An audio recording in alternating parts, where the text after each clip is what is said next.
नमस्कार और आदाब। एसएसीएफ सानिध्य संवाद 10 में आप सभी का स्वागत है। हमारे आज के खास मेहमान हैं भारत के मशहूर शायर और हमारे दोस्त जनाब राजेश रेड्डी साहब। नमस्कार नमस्कार सबको, सभी दोस्तों को, ललित जी को, आपको सबको जी बहुत बहुत शुक्रिया।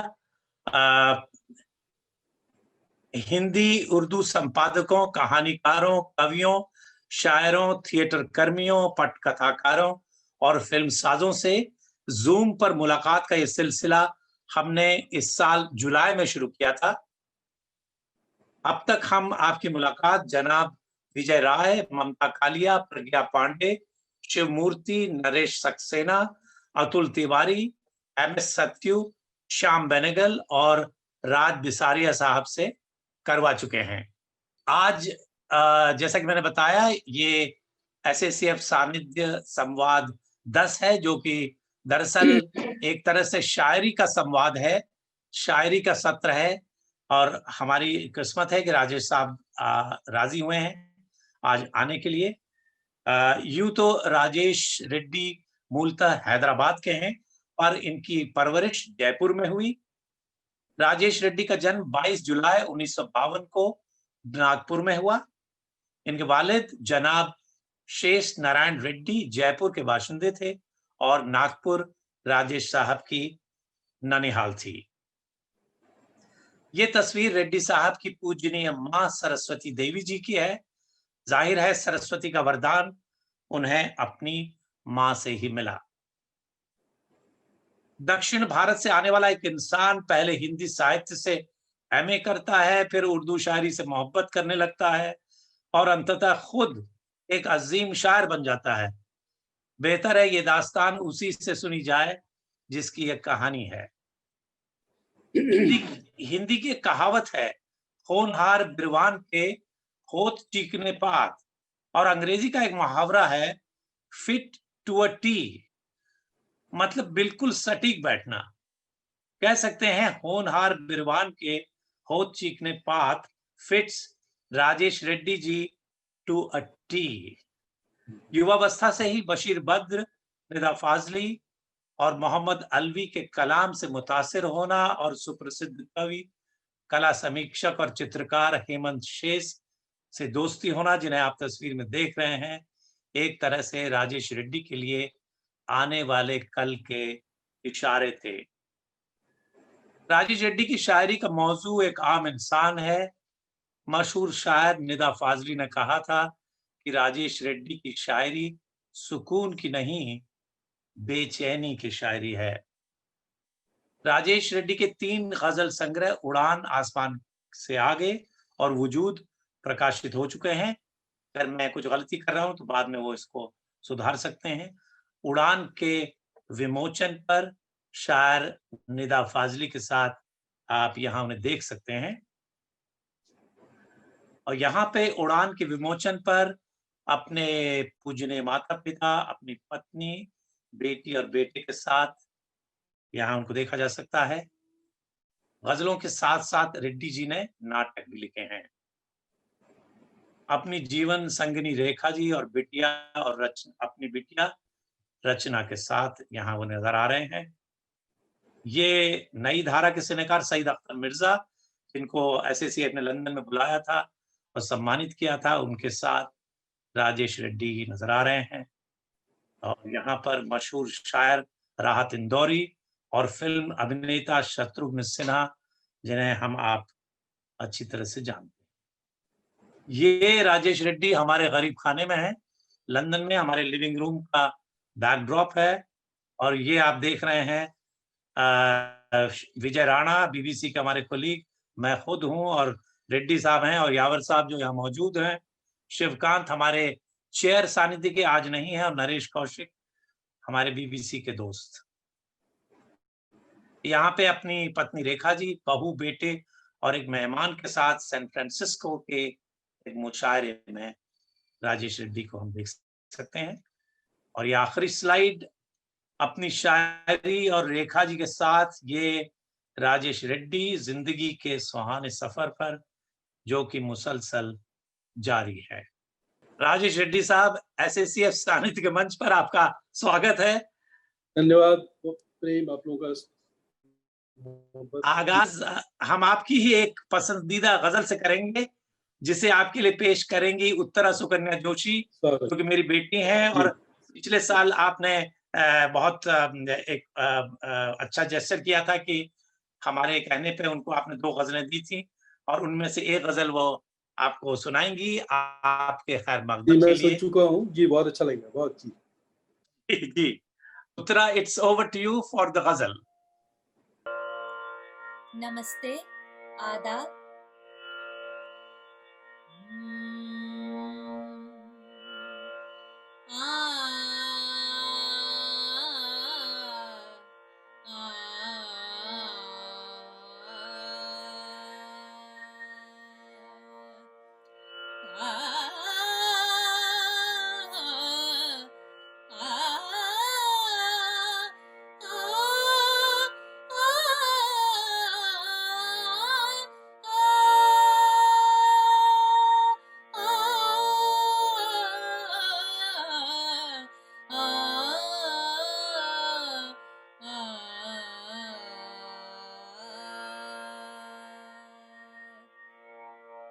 अब क्या बताएं, टूटे हैं कितने, कहाँ से हम।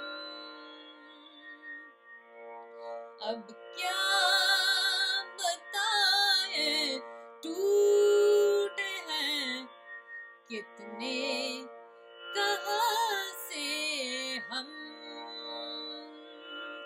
खुद को समेटते हैं, खुद को समेटते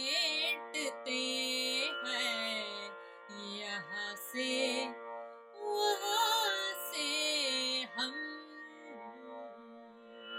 अब क्या बताएं, टूटे हैं कितने, कहाँ से हम।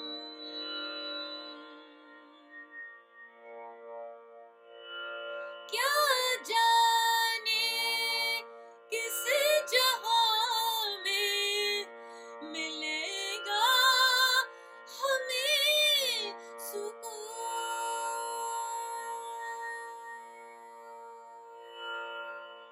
क्या जाने किस जहां में मिलेगा हमें सुकून। नाराज है ज़मीं से, नाराज है ज़मीं से, खफा आसमां से हम।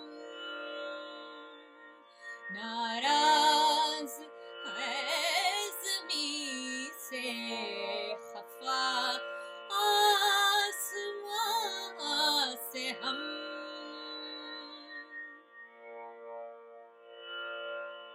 उनको हमारी आँखों ने कुछ और कह दिया। उनको हमारी आँखों ने कुछ और कह दिया। कुछ और कहते रह गए, कुछ और कहते रह गए, अपनी जुबां से हम। कुछ और कहते रह गए, अपनी जुबां से हम। मरे सानी ने मरे रे मरे सा नी रे म प म रे नी ध म रे म ध नी रे सा नी म रे नी ध सा म रे नी ध सा रे म रे नी ध सा।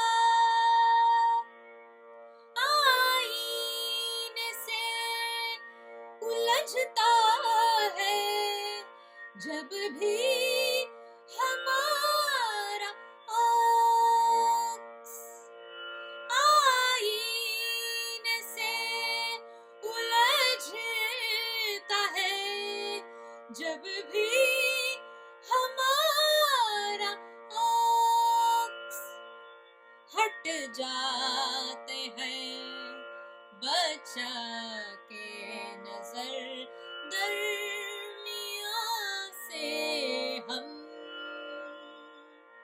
हट जाते हैं बचा के नजर दरमियां से हम।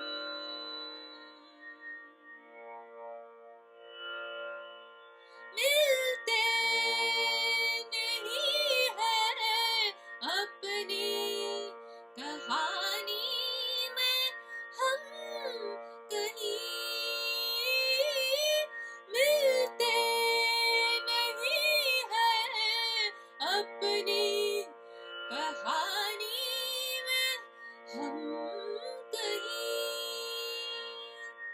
गायब हुए हैं जब से, गायब हुए हैं जब से तेरी दास्तां से हम,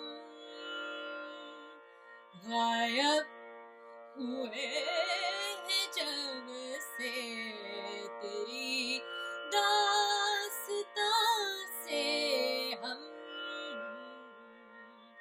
अब क्या बताएं टूटे हैं कितने कहाँ से हम, खुद को समेटते हैं यहाँ से वहाँ से हम। अब क्या बताएं टूटे हैं कितने कहाँ से हम।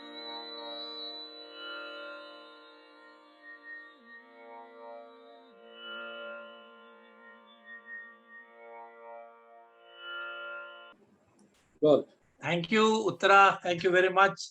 बहुत और अच्छा, बहुत शुक्रिया। वाह चलिए, आपको अच्छा लगा रेड्डी साहब? और जी, बहुत ये अच्छा। इन्होंने भवन में तो पूरे ऑर्केस्ट्रा के साथ गाया था, पर आज एक अच्छा फील देने के लिए इन्होंने लाइव गाया। जी, बहुत तो अच्छा, मुबारक। अब बहुत शुक्रिया। और अब हम सीधे रेड्डी साहब से बातचीत शुरू करेंगे, क्योंकि हमें करना है, ज्यादातर तो उनको सुनना है, उनकी शायरी को। और मैं शुरुआत में ही आप सब से ये गुजारिश करता हूँ कि आप लोग ध्यान रखें, अपने को म्यूट रखें। कई बार भूल से अनम्यूट हो जाते हैं तो कभी डिस्टरबेंस आ जाता है, तो वो हम लोगों से एको कर सकता है। और दूसरा मेरी रिक्वेस्ट आप सभी से यह है कि अपना वीडियो जहां तक हो ऑन रखें, ताकि उससे हम लोग आपको देख सकें। और ये अच्छा लगता है कि लोग नजर आते हैं विंडो में, वो ऑडियंस की तरह से। So these two request, thank you very much for your cooperation everyone. I am very happy to see कि बहुत अच्छे तादाद में लोग यहाँ पर हैं। रेड्डी साहब, आपका स्वागत है। आप सबसे पहले तो हमें ये बताएं कि जो मैंने आपके इंट्रोडक्शन में भी कहा, आप मूलतः हैदराबाद से हैं। जाहिर है आपकी मातृभाषा तेलुगु है, लेकिन आप जयपुर में रहे, जयपुर में पले पढ़े, आपको हिंदी से मोहब्बत हुई, बाद में आप शायरी से मोहब्बत करने लगे। ये आप ये राह कैसे आपकी बनी? मतलब आप हिंदी में पढ़े लिखे वो तो सही है, पर हिंदी में आपने एमए किया, फिर शायरी करने लगे, ये कैसे हुआ? सफ़र बहुत दिलचस्प है। हमारे पिताजी वालिद साहब जयपुर में सेटल हो गए थे। मूल रूप से हम लोग हैदराबाद के हैं। ननिहाल नागपुर है, जैसा आपने बताया, मैं पैदा भी वहाँ हुआ। लेकिन पिताजी नौकरी के सिलसिले में जयपुर जब सेटल हुए, तो हम लोग बचपन से ही पांचों भाई बहन जो है वो वहीं पले बड़े। और वो, और फिर मोहल्ला भी और कॉलोनी भी हमारी ऐसी थी जिसमें कि सारा माहौल मल्टीकल्चरल, मल्टी रिलीजियस, पूरा एक कॉलोनी, पूरा एक छोटा हिंदुस्तान था। और सब तरह के फेस्टिवल, सब तरह के दोस्त, तो वहीं पर एक ये माहौल, बोलचाल की हिंदी का, बोलचाल की जबान वहीं से शुरू हुई और उसी में फिर परवरिश हुई। फिर हिंदी का लगाव बचपन से ही था और फिर हिंदी पढ़ते पढ़ते फिर हिंदी में एमए भी किया, हिंदी कविता और शायरी और और उसके बाद जब शुरू में मैंने हिंदी में गीत लिखे, कवि सम्मेलन में भी जाता था, पढ़ता था, गीत पढ़ता था, नीरज जी वगैरह का शुरू का आशीर्वाद मुझे रहा। फिर बाद में जब गज़ल के मुशायरे अटेंड किए, मुशायरे नौजवान अपने दोस्तों के साथ उठना बैठना हुआ, तो जब गज़ल का जादू एक बार सिर पे चढ़ा तो फिर मैं गज़ल का हो गया और गज़ल ने शायद मुझे अपना लिया। और फिर बाकायदा मैंने उर्दू सीखी, क्योंकि उसके बगैर आप जिस ज़बान में बात कर रहे हैं, जिस ज़बान में काम कर रहे हैं और जिस ज़बान में आपने अपने आप को झोंक दिया, दिलचस्पी और जुनून वो सब हो गया, तो फिर गज़ल की ज़बान जो है, फिर उसको अपनाया, उसको सीखा, उसको समझा, ताकि मैं असatज़ात को पढ़ सकूँ, अच्छे रिसालों को पढ़ सकूँ, अच्छे रिसालों में भेज सकूँ। तो फिर ये बाकायदा जब मैं एमए में था, तो ये सफ़र मेरा उर्दू का, शायरी का शुरू हुआ और इस तरह से ये सफ़र हिंदी से उर्दू और होता हुआ यहाँ तक आपके सामने है। जी। जी। बहुत अच्छी बात है रेड्डी साहब। अब मुझे खुशी है कि आज बहुत जिसे कहते हैं डिसर्निंग लोग आपको सुनने के लिए आए हैं। यावर साहब जो कि खुद मेरी उर्दू कोशिश शायरी मेरी कोशिश। और यावर साहब हमारे खास मेहमान हैं और Ajay Tripathi doctor Ajay Tripathi eye specialist वो बर्मिंघम से हैं। जी, जी। शमशुद्दीन आगा साहब थिएटर से हैं और बहुत जी, अच्छी शायरी की उनको जानकारी है। अमीन मुगल साहब भी हैं। जी। मैं आपसे अब ये कहना चाहूँगा कि ऐसा मैंने आपसे भी सुना है कि आपके जो इनिशियल जो आपके इंस्पिरेशन थे, जैसे बशीर बद्र साहब हैं, निदा फ़ाज़ली तो आपके बहुत क्लोज़ थे और मोहम्मद अलवी से भी आप मुतासिर थे। पर जी। आप अपना उस्ताद किसे मानते हैं? उस हिसाब से तो आप अपने सीनियर्स, अपने कंटेम्परेरी सबसे इंस्पायर भी होते हैं, प्रभावित भी होते हैं सब।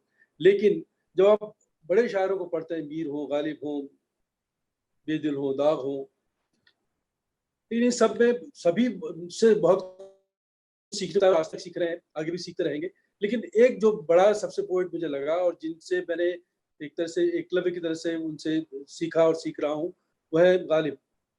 उनके यहाँ जो थॉट का जो लेवल है, कहन की जो गहराई है और ज़िंदगी के बड़े से बड़े मसाइल, कायनात के बड़े से बड़े मसाइल, जिन पर वो जिस गहरी नज़र से बात करते हैं, काम करते हैं और शेर बना के बात करते हैं, तो बहुत कुछ उनसे सीखने का वो है। और अगर उस ढंग से अगर आप कहें कि मेरा उस्ताद या मेरा आइडल पोएट, तो वो गालिब, जिसे मैं आज तक सीख रहा हूँ। जी।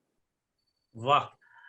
क्या बात है। पर मैं शायरी का उस्ताद तो नहीं हूँ, मैंने शायरी को एप्रिशिएट करना सीखा है और यावर साहब और बहुत सारे लोगों के साथ रह कर के उर्दू मैंने सीखी है। मैं जहाँ तक देखता हूँ आपकी शायरी बिल्कुल मुख्तलिफ है और उसमें जो एक पारंपरिक एक जो मोहब्बत की शायरी होती है, माशूक के लिए जो शायरी कही जाती है, वो आपकी शायरी में नज़र नहीं आती। आपकी शायरी एकदम से हमें शॉक करती है। ऐसा लगता है कि वो एक आम इंसान की बात है, उनकी आम इंसान की ज़ुबान है। आपकी शायरी बिल्कुल अलग है और वो किसी और तरह से हमें अपील करती है। ये दरअसल क्या है? मतलब क्या आप मतलब शायरी के मायने आपके लिए क्या हैं? आप क्यों लिखते हैं और कैसे लिखने के लिए आप प्रवृत्त होते हैं? अ, ललित जी, बहुत अच्छा सवाल है और ये अक्सर मुझसे पूछा जाता है। और जब मैं आज से ज़्यादा जवान हुआ करता था, तब भी रोमांटिक शायरी उतनी सहजता से या अपने आप नहीं होती थी। मेरा विषय हमेशा, मेरा सब्जेक्ट, मेरा कंटेंट ज़िंदगी, कायनात, माहौल, देश, दुनिया, सोसाइटी, इंसान, ये रहे हैं। ख़ास से अगर आप ज़िंदगी कह दें तो उसमें सब कुछ आ जाता है। तो सिर्फ़ महबूबा मेरी कभी भी वो सेंटर थीम या मेन थीम जो ट्रेडिशनल कभी शायरी में रही थी, जो आज नहीं है, आज तो बहुत मुख्तलिफ रंग हैं शायरी के। लेकिन मेरा शुरू में भी जब ये ट्रेडिशनल पोएट्री हावी थी नए-नए लिखने वालों पर भी, सब उस्तादों को पढ़ते हुए अगर हम पढ़ते थे तो ये वो रोमांटिक रंग की शायरी होती ही थी। अभी कभी-कभी मेरे यहाँ भी शायर शेर हो जाते हैं, लेकिन जो कहना चाहिए कि मेन थीम जो है या और उसमें कोई कोशिश नहीं है, ये स्पॉन्टेनियसली अपने आप ही ऐसा है कि ज़िंदगी मेरे अपनी शायरी की थीम बन गई और बनी हुई, और इसी से जुड़े हुए सवाल, इसी से जुड़े हुए ख़्याल आते हैं और मैं उनको बयान करने की कोशिश करता राजेश जी, जनरली आमतौर पे देखा जाता है कि शायर लोग बहुत सेंसिटिव तो होते ही हैं, और वो उनके भीतर एक एक अजीब सी एक आत्मा होता है जिसकी वजह से वो रचना करते हैं। लेकिन आमतौर से मैंने देखा है कि शायर लोग बहुत आर्टिकुलेट होते हैं और बहुत हाजिर जवाब होते हैं। जो बात करते हैं तो वो ह्यूमर भी उनमें होता है। पर आपको मैंने पाया कि आप बड़े संजीदा हूँ। हैं, संजीदगी में आप बहुत एक, मैं कह सकता हूँ कि शायद थोड़े अंतर्मुखी हैं, जिसको इंट्रोवर्ट कहते हैं। ठीक है, आप दोस्ती में बहुत खुल के बात करते हैं, पर क्या ये बात सही है कि आपकी जो पर्सनैलिटी है वो बड़ी एक तरह से इनवर्ड पर्सनैलिटी है? ये बिल्कुल सही है, लेकिन ये भी अब हर एक की अपनी-अपनी पर्सनैलिटी होती है। कई लोग बहुत बहिर्मुखी होते हैं, बहुत ज़्यादा बोलने वाले, बहुत खुशमिज़ाज और महफ़िलबाज़ और सब कुछ होते हैं। मुझे अच्छी लगती है महफ़िलें, मुझे हँसना-हँसाना भी अच्छा लगता है, लेकिन सुनना ज़्यादा अच्छा लगता है, बोलने से ज़्यादा। और पढ़ना, सुनना, गुनना, ये मुझे ज़्यादा अच्छा लगता है, और मैं अच्छा श्रोता हूँ, अच्छा पाठक हूँ, अच्छा ऑब्ज़र्वर हूँ, यूँ कह लीजिए। जी। आप में इतनी ज़्यादा विनम्रता जो है, जो ह्यूमिलिटी है, ये इसकी क्या वजह है?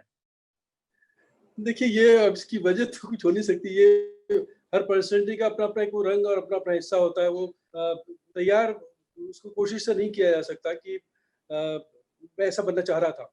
ये जो है वो स्वाभाविक है। अगर आपको अच्छा लग रहा है या आपको ठीक लग रहा है, ये मेरी खुशकिस्मती है, और मतलब जो है जैसा है आपके सामने है। जी। चलिए, आपके और हमारे दोस्त जो बहुत अच्छे फ़िल्मसाज़ हैं, विनय शुक्ल, और बम्बई में रहते हैं, और उन्होंने गॉड मदर और मिर्च कई सारी फ़िल्में बनाई हैं और बहुत अच्छे संवाद लिखते हैं, और बहुत अच्छे कभी-कभी एक्ट भी करते हैं। उन्होंने आपकी शायरी के बारे में बहुत ख़ास बात कही है, और मुझे लगता है यहाँ पर अगर वो थोड़ी मुख्तसर सी 2 मिनट की बात है, तो उसको अगर हम लोग सुने तो शायद हमें कुछ और बात करने के लिए कुछ आइडिया मिले। राजेश रेड्डी जी की एक बात मुझे बहुत परेशान करती है, और कुछ ज़्यादा ही प्रोलिफिक हैं।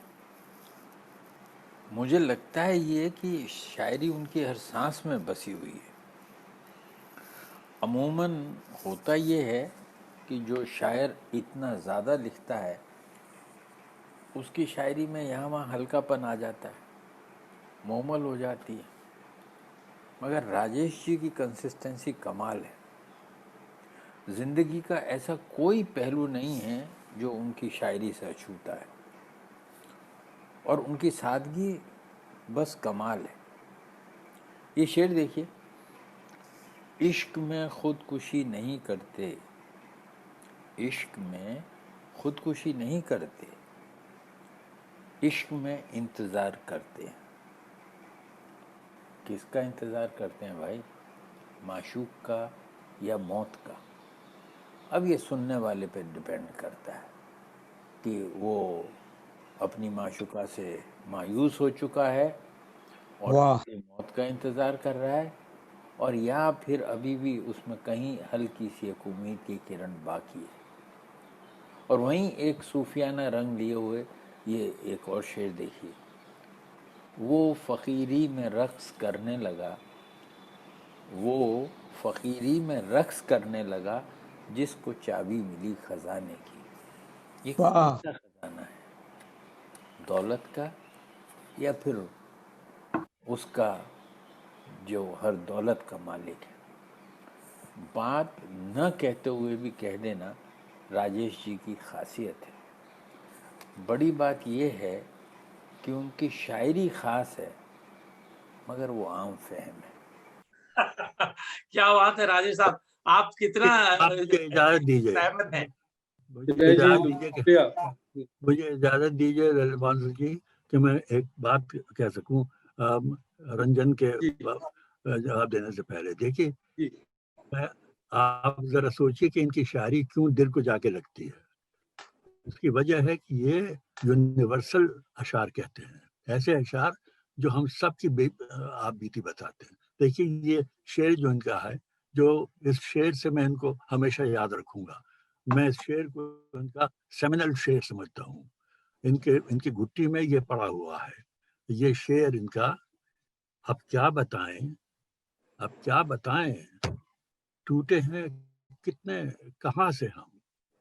अब क्या बताएं, टूटे हैं कितने कहाँ से हम, खुद को समेट रहे यहाँ से वहां से हम। ये वाह शेर हमको वाह इसलिए कि ये शेर एक तो पर्सनल लेवल पर बिल्कुल मुकम्मल है। हम सब की यही हालत है। आप भी इस वक्त हम बैठे हुए अपने को समेट रहे हैं, इसलिए कि हम हर जगह से टूटे हुए हैं। ये जूम पर जो हम हैं, अपने को समेटने की कोशिश कर रहे हैं। तो ये इस लेवल पर भी सही है। फिर हमारे मुल्क में जो कुछ हो रहा है, वो आप जरा सोचिए कि क्या हो रहा है। हम कितनी जगह से टूटे हुए हैं, हम उसको समेटने की, कुछ लोग हैं जवाब जो समेटने की कोशिश कर रहे हैं। हम्म, आप इसको यूनिवर्सल, आप इस पर और बड़े कैनवस पे देखें तो हमारे मुल्क कितने टुकड़े टुकड़े हो यावर चुके साहब हैं, बहुत बहुत टूटे शुक्रिया। हैं कितने यावर साहब कहाँ। वाह आपने बहुत दर सुनिए, मेरी बात जी मुकम्मल हो रहने दीजिए। अब हम उस लेवल पर भी ये शेर जी पूरा उतरता है। हमारा मुल्क टूटा है, हम उसको भी समेटने की कोशिश कर रहे हैं। पूरी दुनिया में हम टूटे हुए हैं। आज ट्रम्प साहब की जो हालत है, आज हम जो दफाए हैं, तो हम अपने को किस किस जगह से तोड़ तोड़ रहे हैं। ये शेर इसलिए हमको जाके हमारे दिल पर लगता है, तन से जाके जगह पर बोलता। और मैं इनको जो बड़ा शायर समझता हूँ, वो इसी वजह से कि शेर सिर्फ यही नहीं कि पर्सनल लेवल, बल्कि एक एक एक कायनाती लेवल पर भी इनके शेर पूरे उतरते हैं, बहुत बहुत बहुत अच्छा यूनिवर्सल लेवल शुक्रिया, पर बहुत इनके शेर पूरे उतरते जी बहुत बहुत बहुत शुक्रिया शुक्रिया यावर जवाहर साहब, साहब। बहुत बहुत बहुत धन्यवाद। अच्छा आपने टिप्पणी की। पर हम थोड़ा आगे बढ़ते हैं और रेड्डी साहब से और थोड़ी बात करते हैं। सबसे पहले तो रेड्डी साहब ये बताइए कि विनय शुक्ल ने जो बात आपके बारे में कही, उससे आप कितना सहमत हैं और क्या कहना चाहेंगे उस पर आप? नहीं, विनय जी मेरे बहुत अच्छे दोस्त हैं, मेरे शायरी पे बराबर वो जुड़े हैं और मैं उनकी फिल्मों का कायल हूँ। ये एक अलग सिलसिला है, लेकिन ये उनकी मोहब्बत है कि वो मेरी शेरों को, मेरी शायरी को इस गहराई तक उन्होंने महसूस किया और बयान किया। और इसी तरह से यावर साहब का भी शुक्रगुजार हूँ कि उन्होंने एक शेर को लेकर जिस ढंग से उसको खोला, जिस लेवल पे वो ले गए शेर को, मैं वाकई शुक्रगुजार हूँ यावर साहब का भी और ललित भाई, विनय भाई। बिल्कुल यावर साहब, मैं तो खैर बहुत समझ है, हमने तो उनसे सीखा है। एक बात जो मैं आपसे पूछना चाहता हूँ, जो कि बिल्कुल साफ है, आपकी जो जुबान है, जो आपका एक्सप्रेशन है, वो इतना गहरा होते हुए भी बहुत आसान है। आपका शायद कोई शेर ऐसा नहीं है जो कि जो उर्दू दाँ है, जो बहुत लिटरेरी है, वो तो उसको एप्रिशिएट करता ही है, पर एक आम इंसान भी उसको समझता है।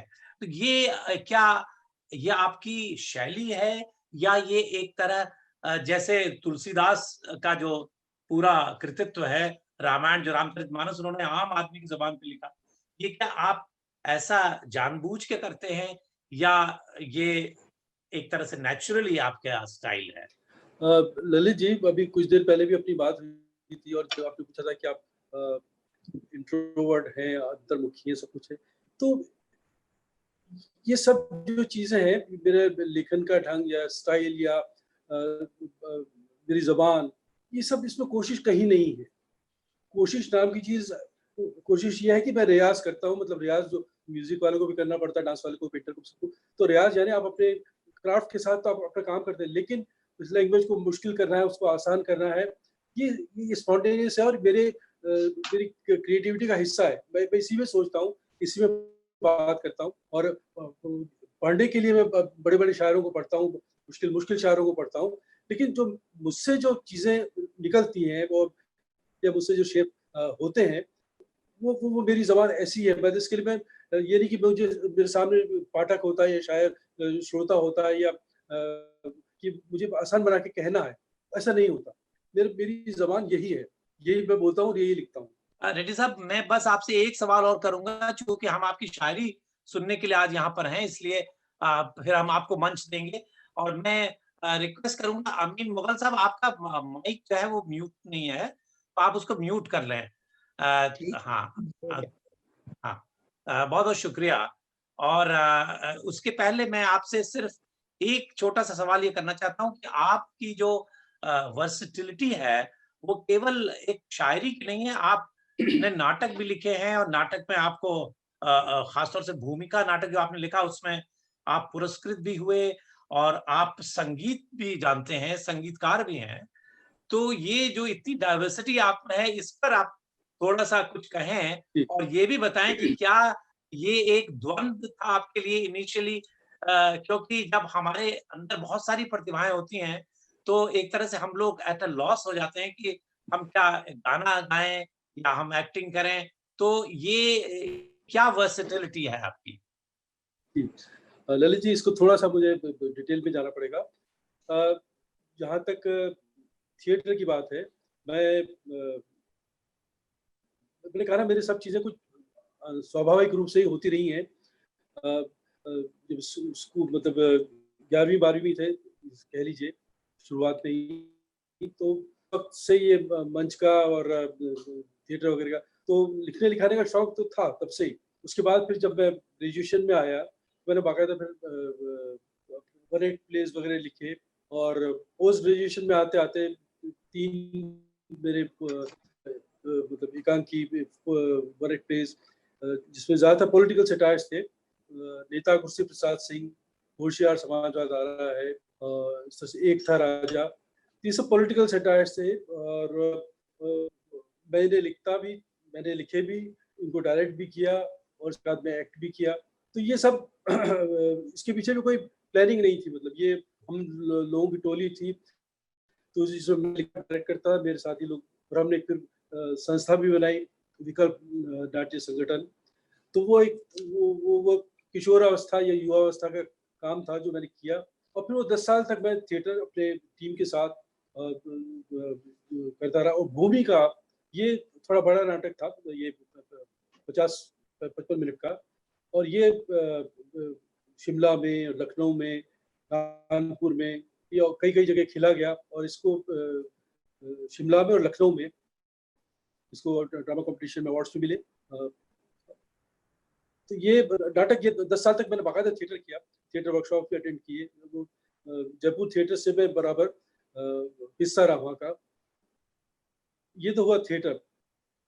और मेरे कुछ जो क्रिएटिविटी का कह लीजिए, वो ग्राफ है, वो फेजेस में चलता रहा है। कुछ एक चीज़ है जो हमेशा साथ रही, तो ये हुआ। उसके साथ में थिएटर के साथ-साथ मैं मंच पर गीत लिखता रहा, सुनाता रहा, पढ़ता रहा। तो गीत और शायरी, गीत और थिएटर, कविता और शायरी, थिएटर, ये साइमल्टेनियसली चलते रहे। लेकिन जो संगीत का सिलसिला है, वो हमारे, कहना चाहिए कि हमारे खून में है। हमारे पिताजी शेष नारायण जी जयपुर के एक क्लासिकल कंसर्ट्स ऑर्गेनाइज करने वाली संस्था, श्रुति मंडल के संस्थापक सदस्यों में सेक्रेटरीज थे। तो वो हमेशा एक साल में 3 या 4 बड़े-बड़े कंसर्ट्स ऑर्गेनाइज करती थी। इसमें हमने बचपन से बड़े-बड़े उस्तादों, गुरुओं को, जिनके आप नाम लीजिए, वो रविशंकर जी हो, बिस्मिल्लाह खान साहब हो, गुरजू महाराज हो, गिरजा देवी हो, अब्दुल अलीम जाफर खान साहब हो, कोई भी नाम लीजिए जिनको हमने बचपन से वहाँ पे सामने बैठ के सुना, मेहदी हसन हो, तो ये सब तो ये संगीत हमारे, और हमारे पिताजी लाइट म्यूजिक के सिंगर रहे, प्रोफेशनल। मेरे बड़े भाई साहब प्रोफेशनल सिंगर रहे। तो संगीत तो हमारे उसमें खानदान में या खून में रहा।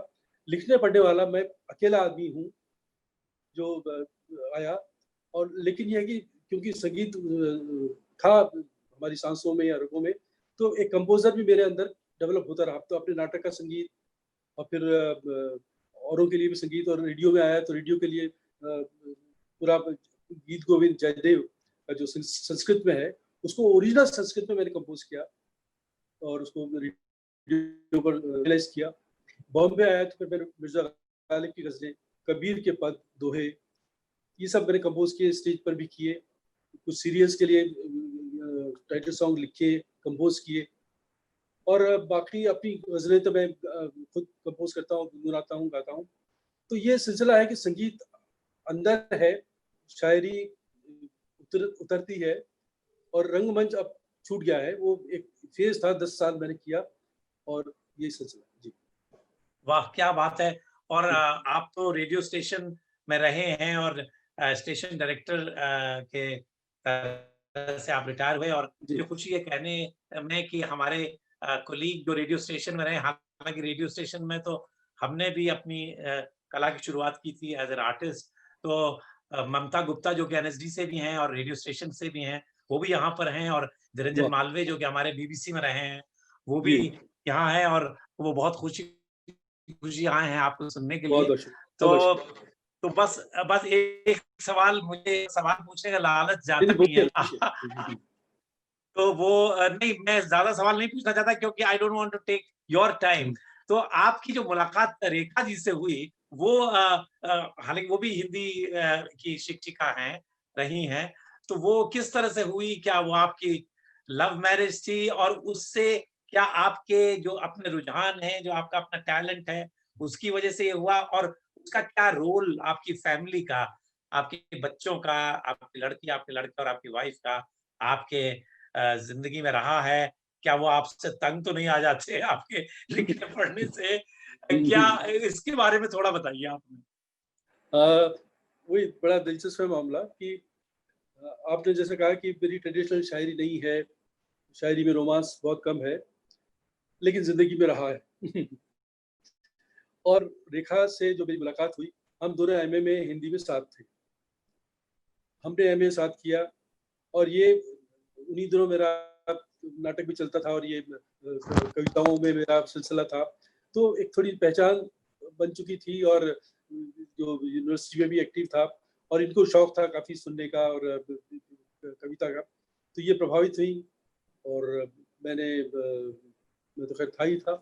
तो यूँ करके तो जीवन साथ यूँ बना। तो शायरी जो या कविता या टैलेंट कह लीजिए, वो रोमांस का वो रहा, कारण रहा। और फिर वो ज़िंदगी से जब जुड़ी हैं, तो वो बराबर उन्होंने मुझे अपने काम के लिए बिल्कुल तरह से आज़ाद किया हुआ है। तो अपना काम करो, और वो अपना घर सँभालना, ज़िम्मेदारी पूरी निभाना, बच्चों को सँभालना, ये सब उन्होंने किया। मैं अपनी शादी, अपनी नौकरी, अपने काम, ये सब होता रहा। घर की ज़िम्मेदारी, सही कह रहा हूँ मैं आपसे, कि वो उन्होंने मुझे घर की चिंताओं से एक तरह से मुक्त रखा। जो वो अगर इस तरह से मुझे मुक्त न रखती, तो उतना बाँध के रखती जैसा अक्सर पति-पत्नियों में होता है, तो शायद मैं इतनी ये मेरी जो रचनात्मक यात्रा है, शायद इतनी सहज और इतनी गति से नहीं हो पाती। तो उनका शुक्रगुज़ार हूँ, और मेरे बच्चे दोनों बहुत ही माहौल की वजह से कह लीजिए, और दोनों को अपने-अपने काम में माहिर हैं। दोनों को बहुत अच्छा शौक है, समझ है संगीत की, साहित्य की, कल्चर की, फ़िल्म्स की, आर्ट की। तो एक मैं खुशकिस्मत हूँ कि मुझे बहुत अच्छा परिवार मिला, बहुत अच्छी पत्नी मिली, बहुत अच्छे बच्चे मिले, और मैं और अपने काम के लिए मैं बहुत पूरी तरह से आज़ाद हूँ। बहुत-बहुत आपने रेखा जी का जो दिल जीता, वो अपनी खामोशी से, अंतर्मुखी नेचर से जीता या शायरी से उन पर शेर लिख कर जीता? नहीं, ये तो है ही कि अजीब बात की वो उस वक़्त मैं जैसे मैंने कहा ना कि रोमांटिक शायरी में जब मैं अपेक्षाकृत ज़्यादा युवा था, तब भी नहीं करता था। तो लेकिन कुछ था जो जब मैं पढ़ता था और सुनाता था, तो लोगों को अच्छा लगता था, उनमें ये रेखा भी थी और उनको कुछ स्वभाव भी ठीक लगा। तो ये हुआ कि बात बन गई और चल रही है। बहुत शुक्रिया शेयर करने के लिए हम सबसे, और माफी चाहता हूँ अगर आप इसको बहुत पर्सनल सवाल ना समझें। नहीं, बहुत अच्छा लगा, बहुत अच्छा है और ये हर एक की ज़िंदगी में होता है, स्वाभाविक है। जी, तो अब मैं अपनी बात को विराम देता हूँ, हालाँकि मैं बहुत ज़्यादा बात करने में बिलीव करता हूँ। और मैं ये चाहता हूँ कि हम लोग सब आपकी शेर सुने, आपकी शायरी सुने, तरन्नुम में सुने। आप जब गा के आते हैं तो बहुत ही अच्छा लगता है। और मैं ये भी चाहता हूँ कि कुछ लोग आपसे सवाल भी पूछ सकें और एक आध कमेंट भी दे सकें, पर वक़्त का ध्यान रखना होगा। और इसके पहले कि आप शुरुआत करें, मैं एक वीडियो मुझे मिला है पंकज उधास साहब का। उसको जब मैंने सुना, तो मैं बहुत मुतासिर हुआ कि किस तरह से पंकज उधास जो कि जिन्होंने आपके ग़ज़लें गाई हैं, ग़ज़लें तो आपकी जगजीत सिंह जी ने भी गाई हैं, आप बताएँगे। तो पंकज उधास जी का जो मैंने वीडियो सुना, मुझे ये महसूस होता है कि सब लोग सुनें और उसके बाद हम आपको सुनें। नमस्कार, मैं हूं पंकज उधास और आज मैं बात कर रहा हूं इस दौर के एक बहुत ही अहम शायर श्री राजेश रेड्डी जी की। राजेश रेड्डी अपने में एक अनोखे और अपने अंदाज के एक अलग शायर हैं, जिसे मैं कह सकता हूं कि एक यूनिक पोएट हैं। उनकी शायरी मैं जब भी पढ़ता हूं तो मैं ये सोचता हूं कि जैसे गालिब, मीर, दाग, उनके शेर हम जब पढ़ते हैं तो फ़ौरन पता चलता है 2 अशार पढ़ने के बाद कि हाँ, ये गालिब है, ये मीर है, ये दाग है।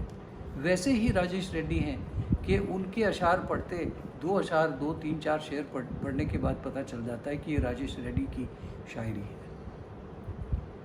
उन्होंने एक अपना अलग अंदाज़ जो है उसमें अलग लहजे में शायरी की है। उसकी मिसाल ये है कि मुझे याद है कि अहमदाबाद में मेरे मरहूम दोस्त शायर जनाब शेख आदम अबू आला की श्रद्धांजलि ट्रिब्यूट का एक शो था। उस कॉन्सर्ट में मैं गा रहा था और उसमें मैं राजेश जी की एक गज़ल मैंने नई रिकॉर्ड की थी और वो गज़ल मैंने सुनाई। उस कार्यक्रम के सदर, उस कार्यक्रम के चीफ गेस्ट थे मजरूह सुल्तानपुरी साहब। आप सब जानते हैं, लेजेंडरी उर्दू पोएट, उर्दू अदब के बहुत जाने माने शायर। तो मजरूह साहब सामने बैठे हुए थे, बिल्कुल सामने ऑडिटोरियम में शो था। तो मजरूह साहब ने, जब मैंने राजेश रेड्डी साहब का ये शेर पढ़ा कि मेरे दिल के किसी कोने में एक मासूम सा बच्चा, जब ये शेर मैंने पढ़ा तो मजरूह साहब अपनी सीट पे वहाँ खड़े हो गए और वहाँ से उन्होंने आवाज़ दी कि पंकज मुकर्रर। तो मैंने वो शेर दूसरी बार पढ़ा तो उसके बाद वो तालियां इतनी बजाई उन्होंने, मैंने देख रहा था उनको, मैं सुन रहा था। तो ऐसी शायरी राजेश रेड्डी जी की कि मजरूह साहब ने कॉन्सर्ट के बाद जब हम खाना साथ में खा रहे थे तो मजरूह साहब ने मुझे कहा, भाई ये किसकी गज़ल है? तो मैंने कहा कि भाई राजेश रेड्डी करके एक शायर हैं, उनकी गज़ल है। तो बोले, बेटा मेरी ओर से उनको मुबारकबाद देना और कहना कि एक अरसे के बाद मैंने ऐसा खूबसूरत, ऐसा कमाल का शेर सुना है। तो ये उनकी बात है और ये उनका अंदाज़ है। तो उस बात पे हमें नाज है कि राजेश रेड्डी हमारे साथ आज इस दौर में शायरी कर रहे हैं, अपने अंदाज में शायरी कर रहे हैं, अपने मिजाज की शायरी कर रहे हैं और बहुत असरदार शायरी कर रहे हैं। तो मैं राजेश जी को बहुत बहुत मुबारकबाद देता हूँ और यही दुआ करता हूँ कि आने वाले सालों में उनकी जो कलम है वो इसी तरह चलती रहे और इसी तरह उनकी कलम से अनेक और नए अंदाज के शेर हमारे सामने आते रहे। थैंक यू विकल्प, इसको प्ले करने के लिए बहुत बहुत शुक्रिया आपका नैनीताल से। क्या बात है, राजेश साहब, ये मजरू साहब ने आपके बारे में ये कहा, जाहिर है ये बात इधर 10-5 साल की तो नहीं है, बहुत साल पहले की होगी और इसका मतलब इतने वक़्त पहले आप एक लेजेंड के रूप में थे और जो आपको इतना बड़े-बड़े लोग सराहते थे। तो अब ये मंच आपका है और आप इसके जवाब में जो चाहें कहें, लेकिन अपनी शायरी, अपनी कविता तरन्नुम में और जिस भी तरह से आप सुनाना चाहें, यू आर वेलकम सर। शुक्रिया ललित जी, और शुक्रिया पंकज जी इतनी मोहब्बत से नवाजने के लिए।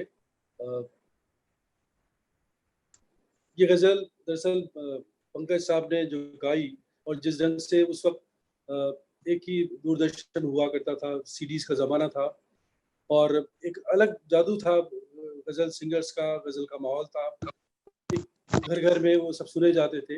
ये गज़ल उस दौर में आई थी और कुछ अलग ढंग से इसकी पहचान बनी।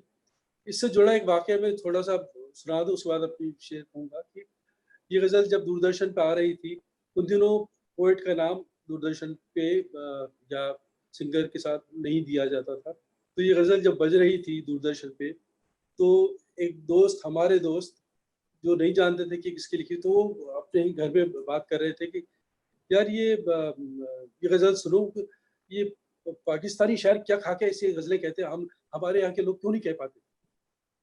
तो उनको ये विश्वास नहीं हुआ कि ये हिंदुस्तान का कोई शायर जो है वो इस तरह की शेर या शायरी कर सकता है। तो वो जब मिले बाद में, तो उनको बहुत बाद में पता लगा ये गज़ल खैर, तो ये गज़ल मेरी पहचान, मेरी बनी, इसने मुझे सब जगह पहुँचाया, मोहब्बत दी, इसके लिए शुक्रगुज़ार हूँ पंकज जी का ख़ास तौर से। और मैं तरन्नुम से पढ़ूँगा, उससे पहले 2-3 शेर मैं जो हालात हैं, जो जिस दुनिया में, जैसा आपने जावर साहब ने फरमाया था कि हमारे आसपास का जो समाज है, जो दुनिया है, उसको समझने की कोशिश, दिखाने की कोशिश मैं करता हूँ। इरशाद। शाम को जिस वक्त खाली हाथ घर जाता हूँ मैं, शाम को जिस वक्त खाली हाथ घर जाता हूँ मैं, मुस्कुरा देते हैं बच्चे और मर जाता हूँ मैं। शाम को जिस वक्त खाली हाथ जाता हूँ मैं, मुस्कुरा देते हैं बच्चे और मर जाता हूँ मैं।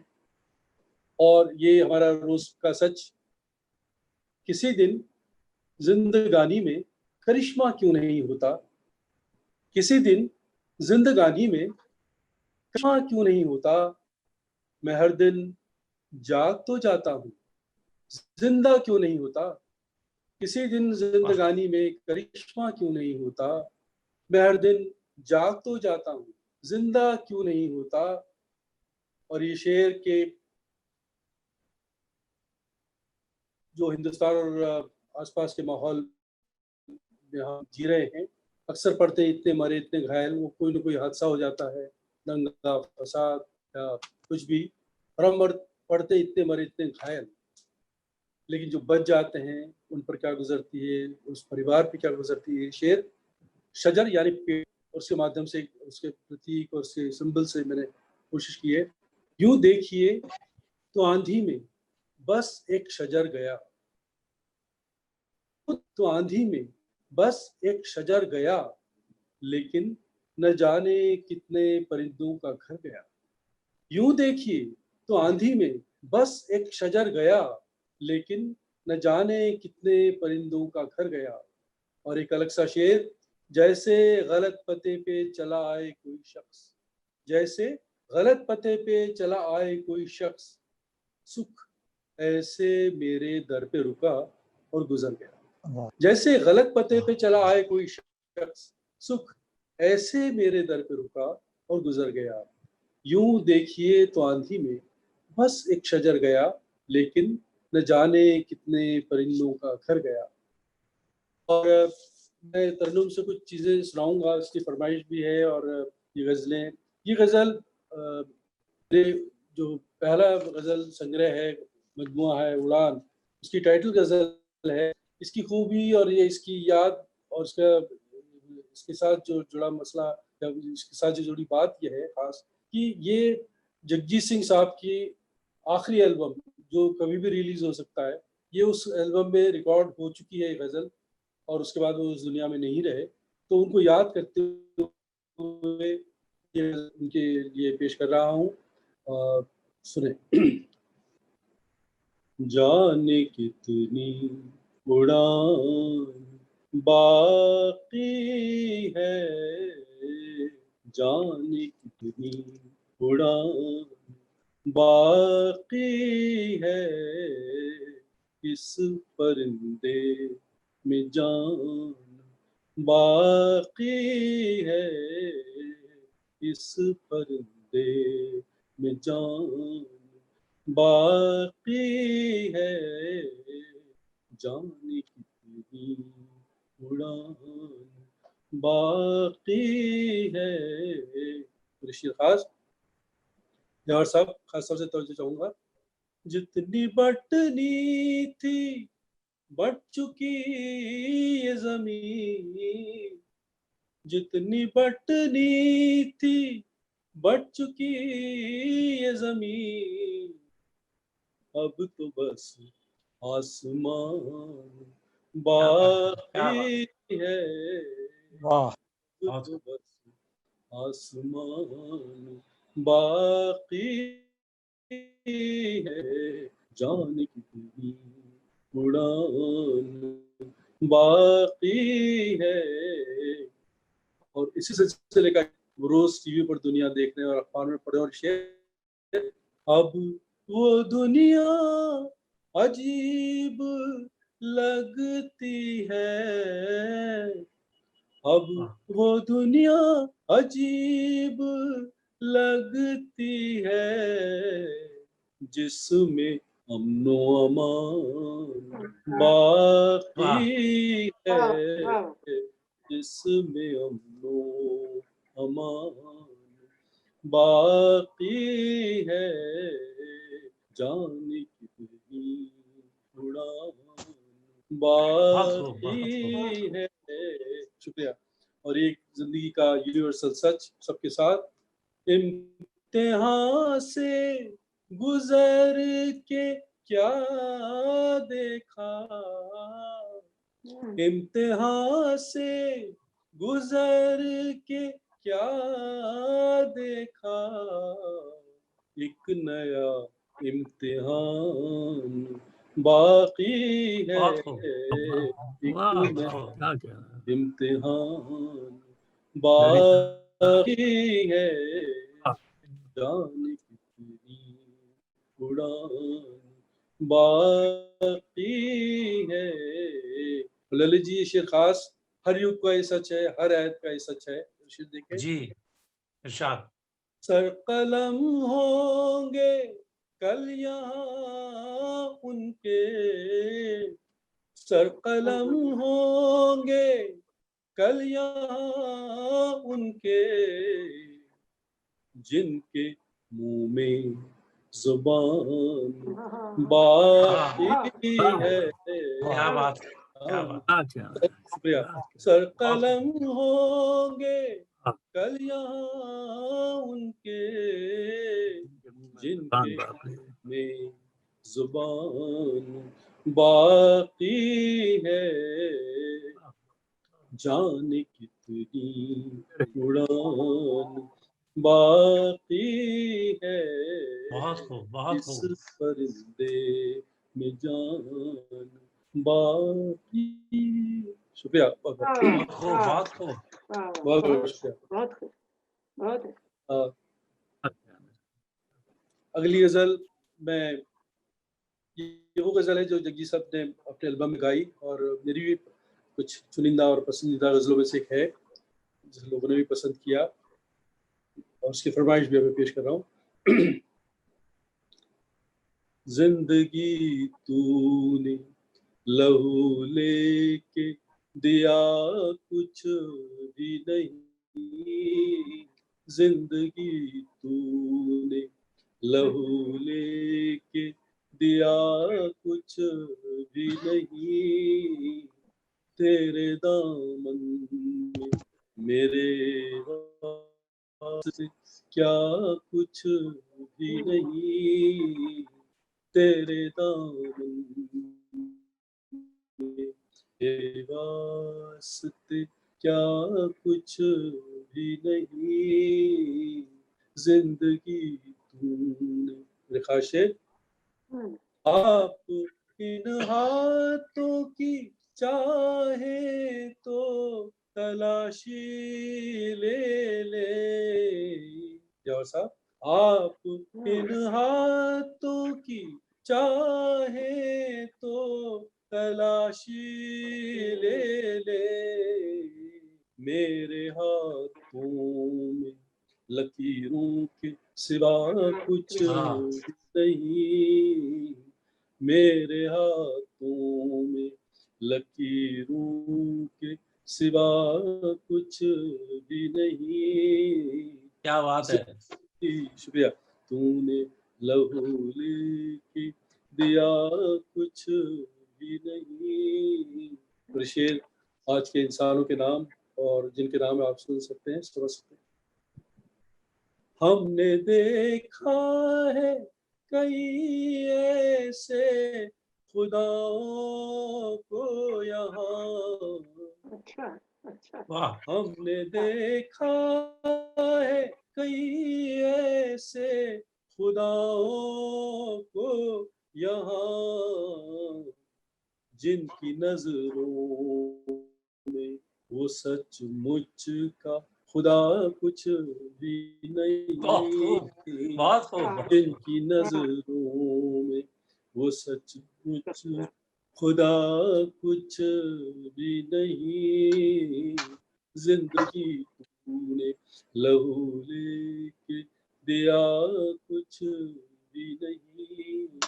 तो खास हम दिन बदलने का इंतजार कर रहे हैं और करते रहेंगे। और ये देखें, या खुदा अब के ये किस रंग में आई है बहार, या खुदा अब के ये किस रंग में आई है बहार, जर्द ही जर्द है पे हरा कुछ भी नहीं, जर्द ही जर्द है पेड़ों पे हरा कुछ भी नहीं।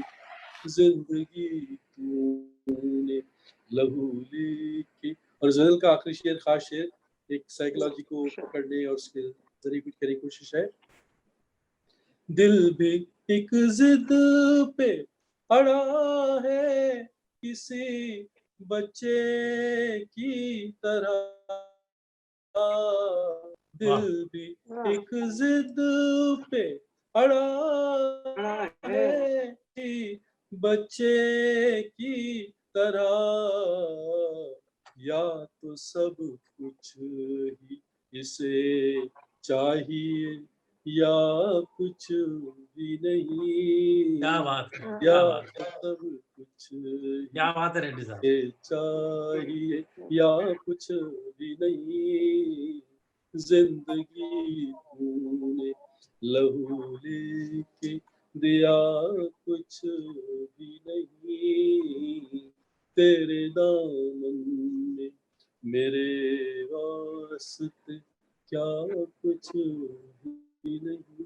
शुक्रिया। बहुत खूब, बहुत खूब।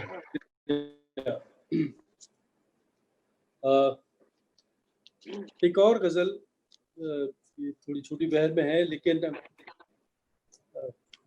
ललित जी, हम जिस जमाने में जी रहे हैं, जिस दौर में जी रहे हैं, वो सेल्फी का जमाना है।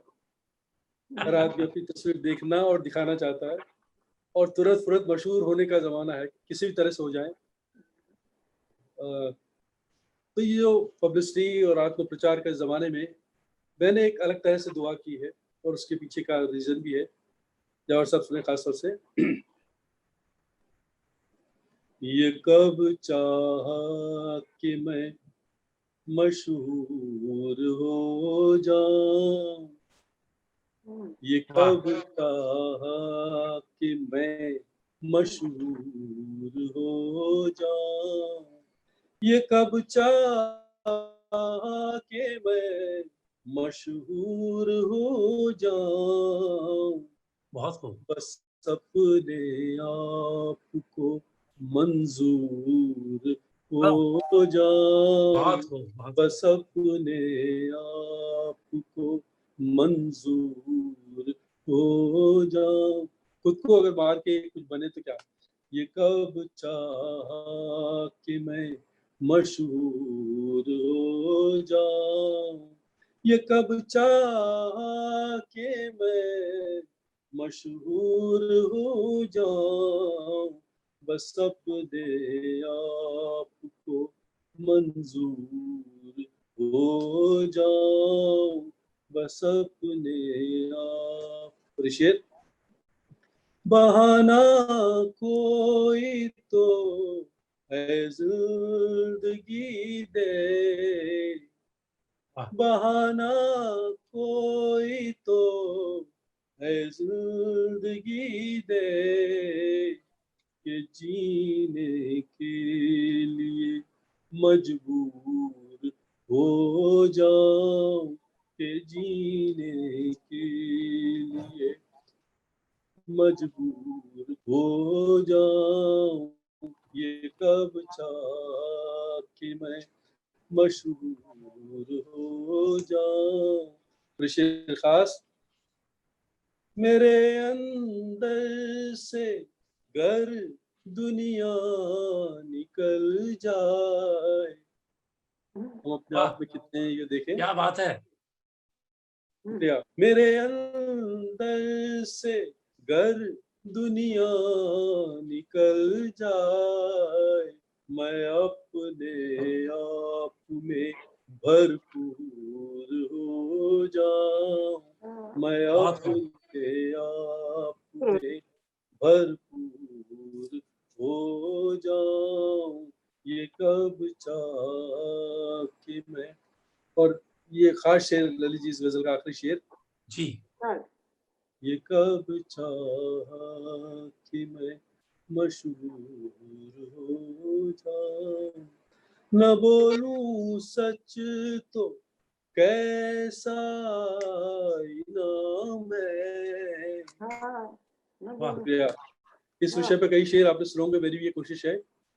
न बोलूं सच तो कैसा इनाम है, जो बोलूं सच तो चकनाचूर हो जाऊं, जो बोलूं सच क्या बात है। नाचूर हो जाऊं, बहुत खूब, ये बहुत कब खूब। चाहा कि मैं मशहूर हो जाऊं, ये कब चाहा बस अपने आप को मंजूर हो जाऊं, ये कब चाहा। शुक्रिया, बहुत बहुत शुक्रिया। बहुत बहुत। और ललित जी, मैं चाहूंगा अगर कुछ दोस्त लोग बातचीत करना चाहें, पूछना बातचीत तो वो करें, उसके बाद मैं फिर और आगे चीजें सुनाता हूँ। एक आप और सुनाएं, उसके बाद बातचीत करते हैं, फिर आपको सुनेंगे। अच्छा, एक ये गजल ताजा गजल है, मतलब जो मैंने इसका कंपोजिशन भी अलग है। इरशाद। इसमें मतलब ट्रेडिशनल या रोमांटिक कह लीजिए हो गया है। उसके बाद देखिए शेर,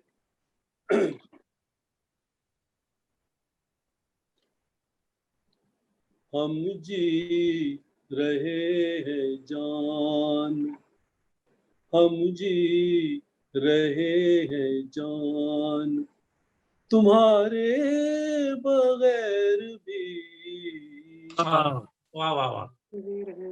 हम जी रहे हैं जान, तुम्हारे बगैर भी, हर दिन गुजर रहा है, हर दिन गुजर रहा है, गुजारे बगैर भी। वाह वाह वाह, क्या बात है। हम जी रहे हैं क्या जान, तुम्हारे बगैर भी हर दिन गुजर रहा है, गुजारे बगैर भी हर दिन गुजर रहा है। और शेर, सबके लिए किनारे पे होता नहीं कोई, क्या बात है। सबके लिए किनारे पे होता नहीं कोई, सबके लिए किनारे पे होता नहीं कोई, कुछ लोग डूबते हैं, कुछ लोग डूबते हैं, पुकारे बगैर भी कुछ क्या दर्द लोग है। डूबते हैं, पुकारे बगैर भी हम जी रहे हैं जान। फिर ये आज का जो दौर है, जमाना है, जीते बगैर जीतने वालों के दौर में, जीते बगैर जीतने वालों के दौर में, जीते बगैर जीतने वालों के दौर में, कुछ लोग हार जाते हैं, कुछ लोग हार जाते हैं, हारे बगैर भी बहुत खूब, बहुत खूब। जी रहे हैं जान। और शेर, ऐसे भी हैं जो डूब गए के साथ साथ, ऐसे भी हैं जो डूब गए दिल के साथ साथ, ऐसे भी हैं जो डूब गए दिल के साथ साथ, दरिया में अपनी नाव, दरिया में अपनी नाव उतारे बगैर भी वाह वाह। हम जी रहे हैं जान, तुम्हारे बगैर भी। और ये आखिरी शेर जावर साहब खास तौर से, आसान होगा मरना समझ ले जो हम ये बात, आसान होगा मरना समझ ले जो हम ये बात, आसान होगा मरना समझ ले जो हम ये बात, दुनिया यूं ही रहेगी, दुनिया यूं ही रहेगी हमारे बगैर भी, दुनिया यूं ही रहेगी हमारे बगैर भी, हम जी रहे हैं जान, तुम्हारे बगैर भी हर दिन गुजर रहा है, गुजारे बगैर भी। शुक्रिया। बहुत बहुत शुक्रिया। मैं सोचता हूँ रेड्डी जी, आप क्योंकि खुद ये चाह रहे हैं कि लोग पूछें, तो मेरा ये ख्याल है कि हम 2 सवाल लेते हैं जी। और उसके बाद प्रोग्राम के आखिर में मैं खासतौर से यावर साहब से रिक्वेस्ट करूंगा कि वो आपकी शायरी पर एक सत्र के तौर पे कुछ कहेंगे। और भले वो मुख्तसर होगा, पर यावर साहब पर हम बिल्कुल बाद में आएंगे। पर 2 सवाल मैं चाहता हूँ, जो भी लोग यहाँ पर हैं, जो जी। उनकी तबीयत में हो, राजेश साहब से कोई तमन्ना हो पूछने की, तो 2 सवाल पूछें। 2 सवालों के जवाब के बाद मैं चाहूंगा कि राजेश साहब फिर कुछ सुनाएं। जी। तो आप बताएं कौन जो भी अगर सवाल पूछना चाहे वो अपने माइक को अनम्यूट करके सवाल पूछ ले। मैं पूछना तो कुछ नहीं चाहती, मुझे बहुत पसंद आई आपकी शायरी। मैंने इत्तेफाकन पढ़ी नहीं है आपकी शायरी, और मैं उर्दू ज़बान वैसे समझती हूँ, लेकिन उर्दू लिखती पढ़ती नहीं हूँ। पर मैंने बड़े पुराने सभी शायरों को पढ़ रखा है, और आपको आज सुनने का मौका मिला, बहुत बहुत खुशी हुई। आप इतनी सहज सरल ज़बान में अपनी बात कहते हैं, ये बहुत मुश्किल काम है, क्योंकि बड़ी-बड़ी बातें करने के लिए आपको बड़ी-बड़ी ज़बान की, मतलब पुख्ता ज़बान की ज़रूरत होती है, लेकिन आप आसान ज़बान में इतनी गहरी बात कहते हैं, बस वही खूबी है। बहुत शुक्रिया, बहुत शुक्रिया। बहुत बहुत अच्छा ममता जी, आपने कहा, आपने बिल्कुल जो एसेंस है रेड्डी साहब की शायरी का, उसको आपने एक्सप्रेस किया, और आपको बहुत बहुत शुक्रिया। अब मैं देख रहा हूँ विजय भाई का हाथ उठा हुआ है। विजय भाई, आप अपना सवाल पूछें, और इसके बाद हम दोबारा रेड्डी साहब को फिर कुछ सुनाने को कहेंगे। क्या आप वेलकम हैं विजय जी, बताइए।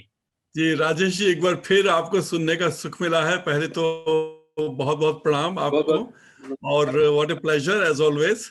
और जो ममता जी ने बात कही, वो मैं उसी को आगे बढ़ाना चाहता हूँ कि आमतौर पे ये कहते हैं भी सरल भाषा में लिखो, लेकिन सरल भाषा में लिखना तो भाषा की अंतिम सीढ़ी है। कबीर लिखते थे सरल भाषा में, प्रेमचंद लिखते थे सरल भाषा में। तो आप सरल भाषा में लिख रहे हैं, ये आपकी एक बहुत बड़ी, कहना चाहिए हमारे हिसाब से, क्योंकि हमको समझ में आती है, ये हमारे हिसाब से आपकी बहुत बड़ी उपलब्धि और हमारा सौभाग्य है। और जो सबसे जो बात है कि सरल भाषा ही नहीं, बल्कि गहरे विचार में, जो आपने कहा कि अपने आप को मंजूर होना, यही तो बात है। मतलब सारे हमारे जो मनीषी हैं, गौतम बुद्ध से लेकर के आत्मदीपो भव से लेकर के गांधी तक, सब my experiment with my self. तो अपने आप को मंजूर होना, ये जुमला इतना कहिए कितना आसान है, और कितनी गहराई की बात आप इसमें कर रहे हैं, कितना फिलोसॉफिकली इंपॉर्टेंट बात कर रहे हैं, जो हमारे दर्शन का एक बड़ा अभिन्न हिस्सा है। तो ये तो मुझे बिल्कुल दिल को भा गया।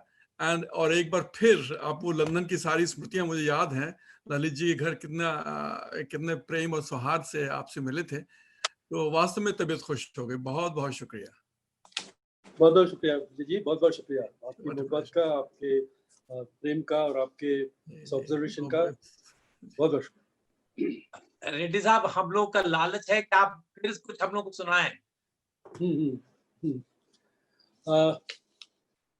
मैं आखिर में वो गजल सुनाऊंगा जो पंकज जी ने जिसका जिक्र किया, जो मेरी पहचान बनी, कहना चाहिए। तो उससे पहले मैं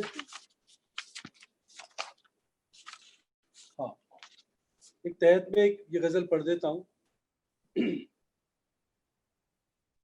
एक अलग तरह की गजल, जो तरन्नुम से तो मैं वो गजल सुनाऊंगा। उससे पहले ये कि दर्द सारे कहाँ मुस्कान में रखे हुए थे, दर्द सारे कहाँ मुस्कान में रखे हुए थे, सिर्फ कुछ फूल ही गुलदान में रखे हुए थे। दर्द सारे कहाँ मुस्कान में रखे हुए थे, सिर्फ कुछ फूल ही गुलदान में रखे हुए थे। जब उठाए गए दुनिया से तो एहसास हुआ, जब उठाए गए दुनिया से तो एहसास हुआ, हम यहाँ बस यूं ही सामान में रखे हुए थे। जब उठाए गए दुनिया से तो एहसास हुआ, हम यहाँ बस यूं ही सामान में रखे हुए थे। शुक्रिया। और एक अलग रंग का शेर देखेंगे। ऐसा लगता था कि गालों पे वो ठहरे हुए अश्क, ऐसा लगता था कि गालों पे वो ठहरे हुए अश्क सूखने के लिए दालान में रखे हुए थे। ऐसा लगता था कि गालों पे वो ठहरे हुए अश्क सूखने के लिए दालान में रखे हुए थे। और ये खास तौर से ये शेर जो अभी जिसका जिक्र किया कि अपने आप को मंजूर होना और आत्मदेवो भव जो है, जो हमारा फिलॉसफी है, हमारा जो विचार है, वो सब ये। हमको जाना ना पड़ा ढूंढने खुद को कहीं और, हमको जाना न पड़ा ढूंढने खुद को कहीं और, हम तो अपने ही गिरेबान में रखे हुए थे। वाह, हमको जाना न पड़ा ढूंढने खुद को कहीं और, हम तो अपने ही गिरेबान में रखे हुए थे। बहुत बहुत शुक्रिया। हमको जाना न पड़ा ढूंढने खुद को कहीं और, हम तो अपने ही गिरेबान में रखे हुए थे। सोने चांदी के चिरागों की मुहाफिज थी हवा, जो गैर बराबरी का सिलसिला पूरी दुनिया में जाने कब से है। सोने चांदी के चिरागों की मुहाफिज थी हवा, हम थे मिट्टी के सो तूफान में रखे हुए थे। सोने चांदी के चिरागों की मुहाफिज थी हवा, हम थे मिट्टी के सो तूफान में रखे हुए थे। और ये जो इंसान की जो कई कई रंग आदमी में होते हैं, हम में मौजूद रहा करता था हरदम कोई और, हम में मौजूद रहा करता था हरदम कोई और, हम किसी और की पहचान में रखे हुए थे। हम में मौजूद रहा करता था हरदम कोई और, हम में मौजूद रहा करता था हरदम कोई और, हम किसी और की पहचान में रखे हुए। और ये शेर खास गजल का, जावर साहब, गर न ठुकराते जहां को तो न पाते खुद को। बहुत खूब, गर न ठुकराते जहां को तो न पाते खुद को, गर न ठुकराते जहां को तो न पाते खुद को, फायदे कितने ही नुकसान में रखे हुए थे। गर न ठुकराते गर न ठुकराते जहां को तो न पाते खुद को, फायदे कितने ही नुकसान में रखे हुए थे। दर्द सारे कहां मुस्कान में रखे हुए थे, सिर्फ कुछ फूल ही गुलदान में रखे हुए थे। शुक्रिया, बहुत शुक्रिया। बहुत खूब, बहुत खूब, बहुत शुक्रिया। और ये गजल मैं आखिर में सुनाता हूँ, उसके बाद यावर साहब जो फरमाएंगे। ये गजल मैंने कहा जिसके वो पंकज जी ने जिसका जिक्र किया और जिसने मुझे पहचान दी, और मैं वो गजल पेश कर रहा हूँ। यहाँ हर शख्स हर पल हादसा होने से डरता है। यहाँ हर शख्स हर पल हादसा होने से डरता है।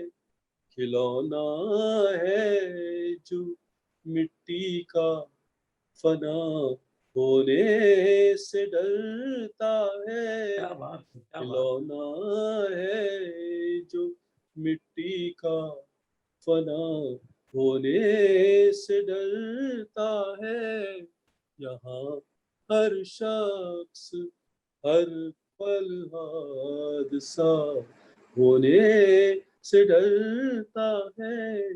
और वो शेर खास जिस पर मजरू साहब का मुझे आशीर्वाद मिला, या उनका ब्लेसिंग्स, मेरे दिल के किसी कोने में एक मासूम सा बच्चा, मेरे दिल के किसी कोने में एक मासूम सा बच्चा, बड़ों की देख कर दुनिया बड़ा होने से डरता है। वाह वाह, क्या बात। मेरे दिल के किसी कोने में एक मासूम सा बच्चा, बड़ों की देख कर दुनिया बड़ा होने से डरता है। खिलौना है जो मिट्टी का फना होने से डरता है। शेर आज के इंसान के नाम। न बस में जिंदगी इसके, न काबू मौत पर इसका, न बस में जिंदगी इसके, न काबू मौत पर इसका, मगर इंसान फिर भी कब खुदा होने से डरता है, मगर इंसान फिर भी कब खुदा होने से डरता है, खिलौना है जो मिट्टी का फना होने से डरता है।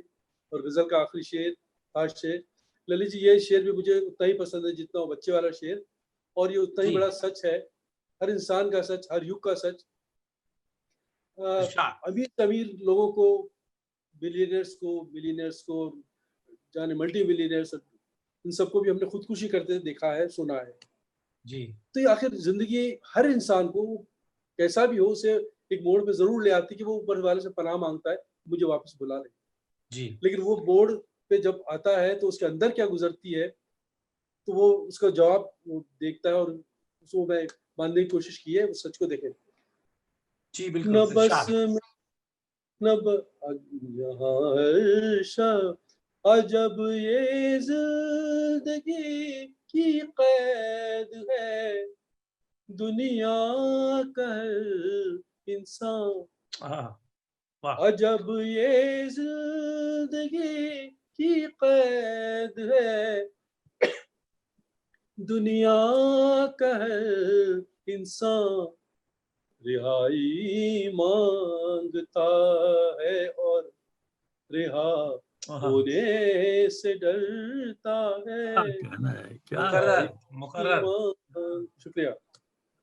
अजब ये जिंदगी की कैद है, दुनिया का इंसान रिहाई मांगता है और रिहा होने से डरता है, खिलौना है जो मिट्टी का फना होने से डरता है।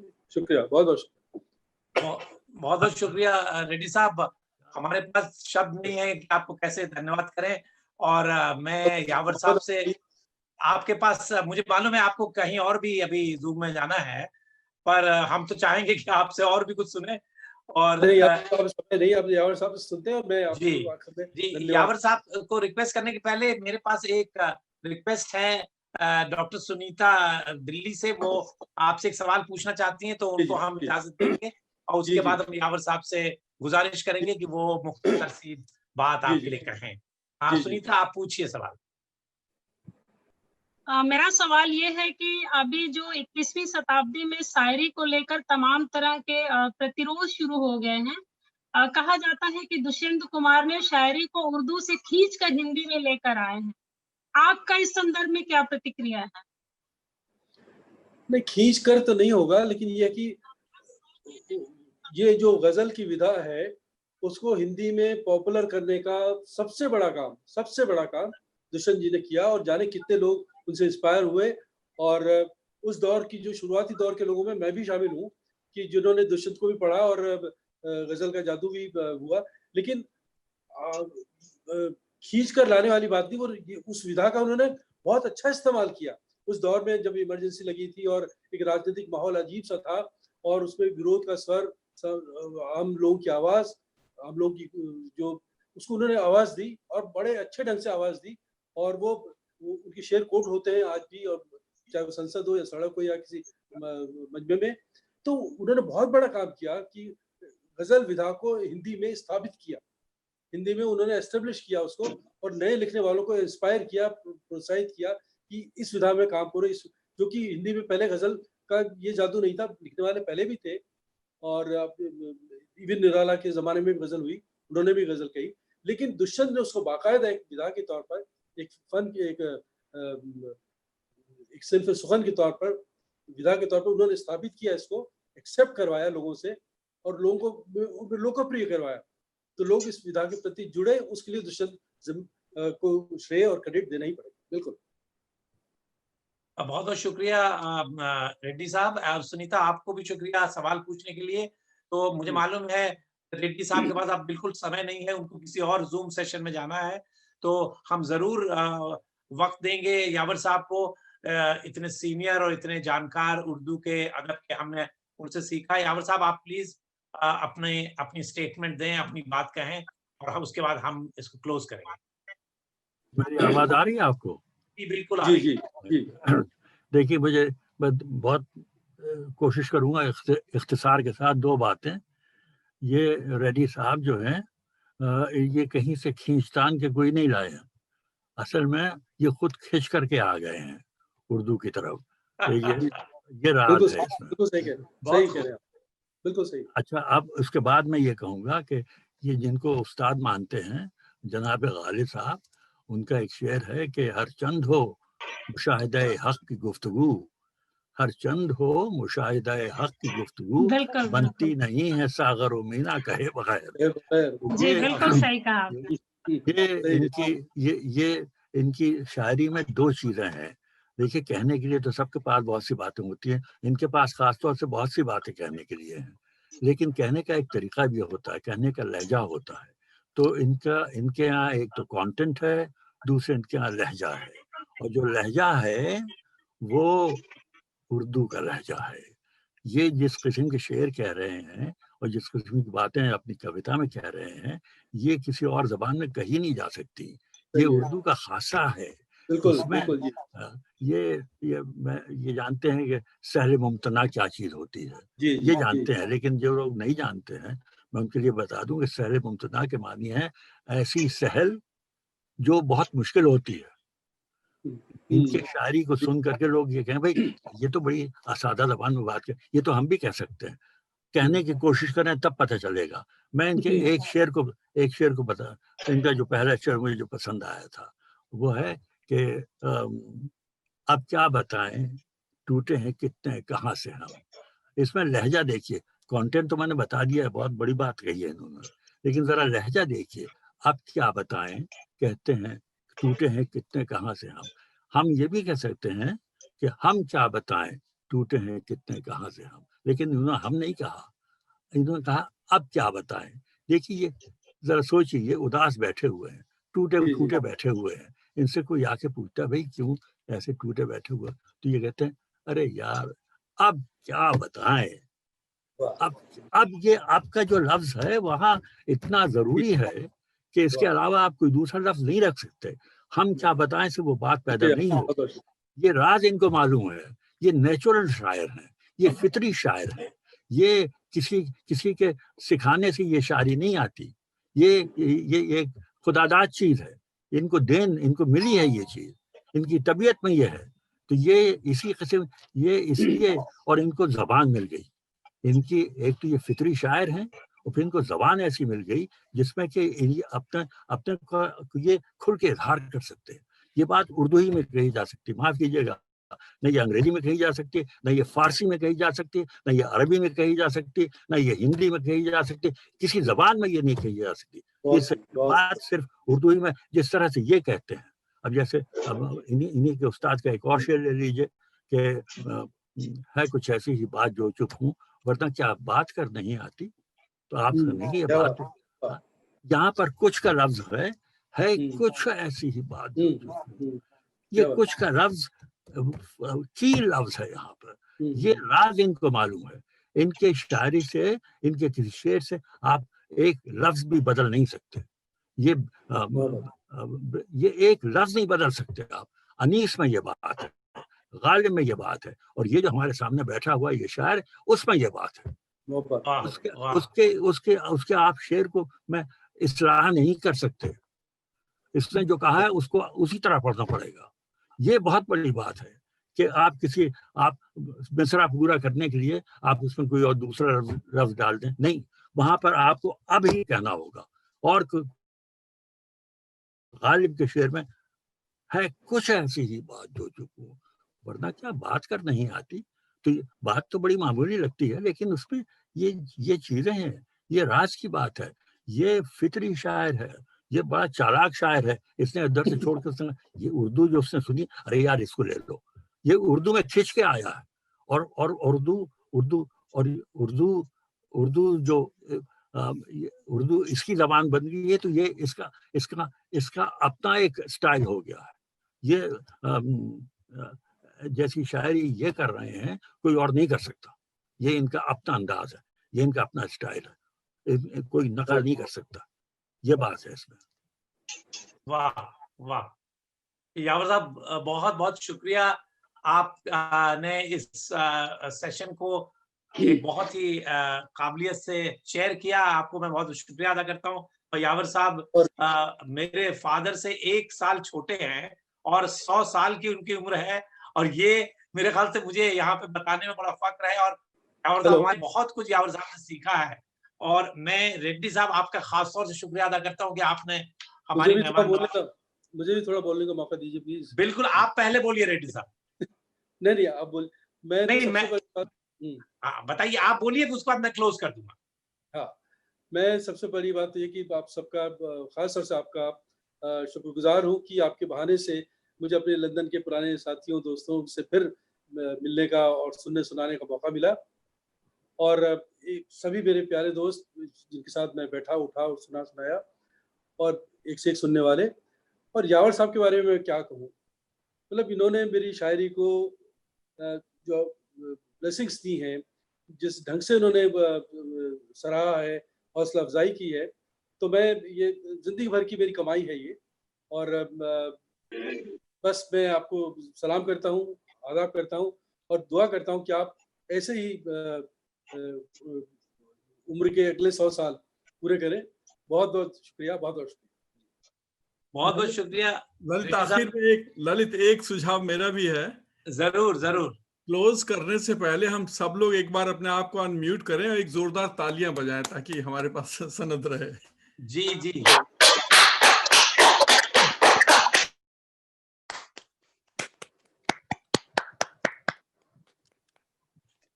चलिए,